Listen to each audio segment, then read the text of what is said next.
The modern judge, jury, and execution. Well, I'm talking about the media. Because who needs due processes when you have headlines and opinions, right? And this is in response to the Firstpost journalistic malpractice, the media house's deliberate distortion of facts. KAILASA is real. And we have a right to exist.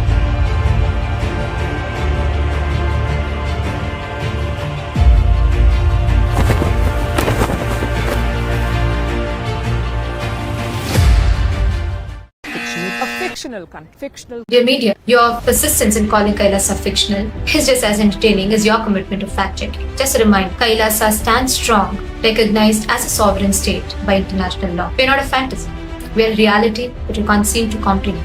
This is a fundamental right for us to exist. And this right is enshrined in various international bodies, including the United Nations. The UN's ICCPR, which is recognized by 178 nations, in its very first article states that all the people have the right of self-determination. By the virtue of that right, they freely determine their political status and freely pursue their economic, social, and cultural development. There are several countries like Palestine, Kosovo, or Taiwan which exercise this right to self-determination, a fundamental human right. We have 56 Islamic nations for almost 2 billion Muslims, 28 Christian nations, 2.4 billion Christians, 2 Buddhist nations for 500 million Buddhists, 1 Jewish nation for 15.7 million Jews. We have no country for 2 billion Hindus. There is no Hindu nation. Denial of Kailasa is denying the fundamental human rights to Hindus. By denying our existence, you're denying our very survival, and it's a denial for the centuries of persecution, denial of the colonization, and the brutal Holocaust.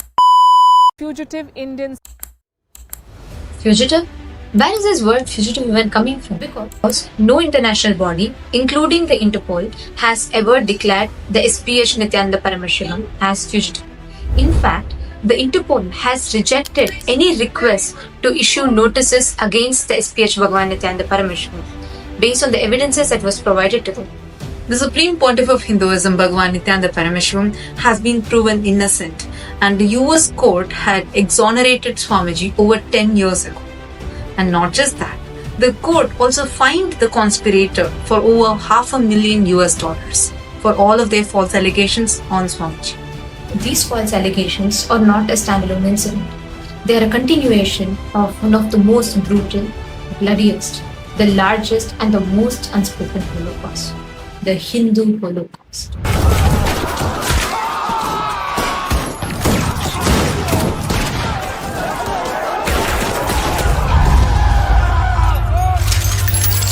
We are not talking about the attack, the Hindu Holocaust, that we have been subject to for centuries and something that happened in the past. We are not talking about the Mughal invasion or the British invasion. We are talking about what is happening to this day.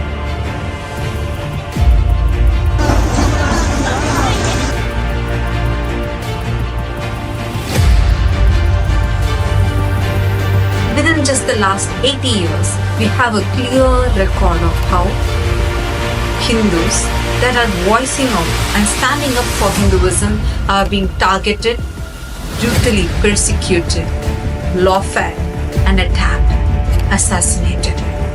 This has been a clear mark of how every single Hindu guru, whoever is voicing out for Hinduism, has been treated and continuing to be persecuted even to this day. For over 10 years, a continuous series of life-threatening attacks.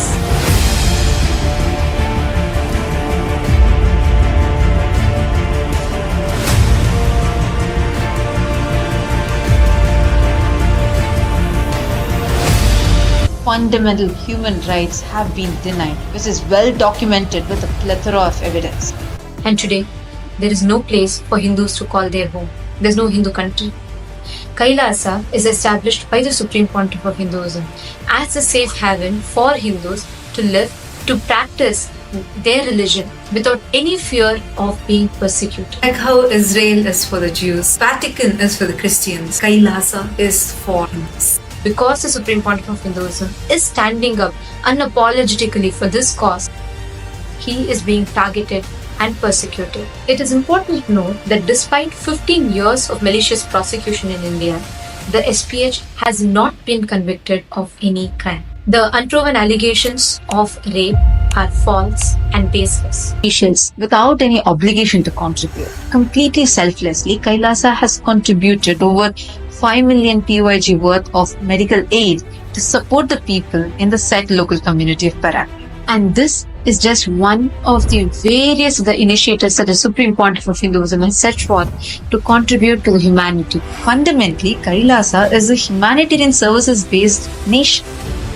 And this aid is not collected, gathered through taxes like how many other established nations are.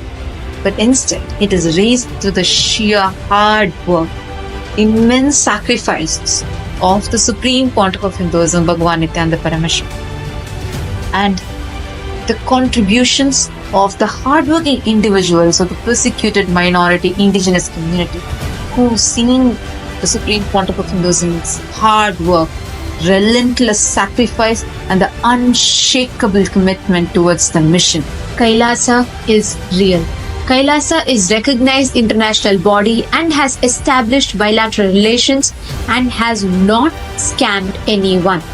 Organizations and institutions representing KAILASA have established diplomatic relations with many cities, states, constituencies, municipalities around the world, bridging cultures, encouraging interreligious dialogue, and continuing our Hindu-based humanitarian services to promote global peace through better understanding of diverse cultures.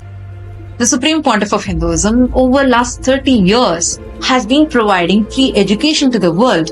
In fact, I have graduated from Kailasa's Nithyananda Rajayodhya Gurukul and studied in the university, the world's largest Hindu university, which is the Nithyananda Hindu University, which is completely available free of cost.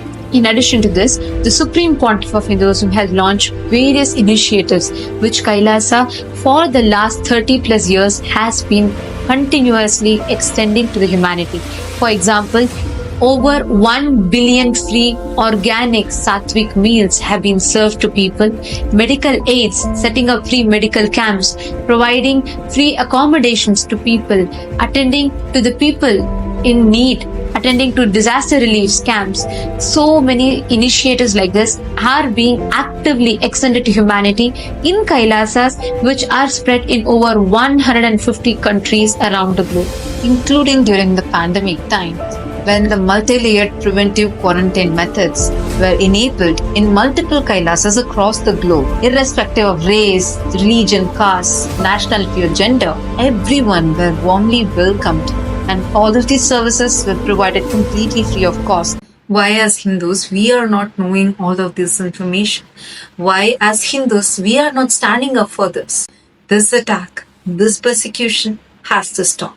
We, as Kailasa, representing the 2 billion Hindus, the entire Hindu diaspora, demand a sincere, unambiguous apology.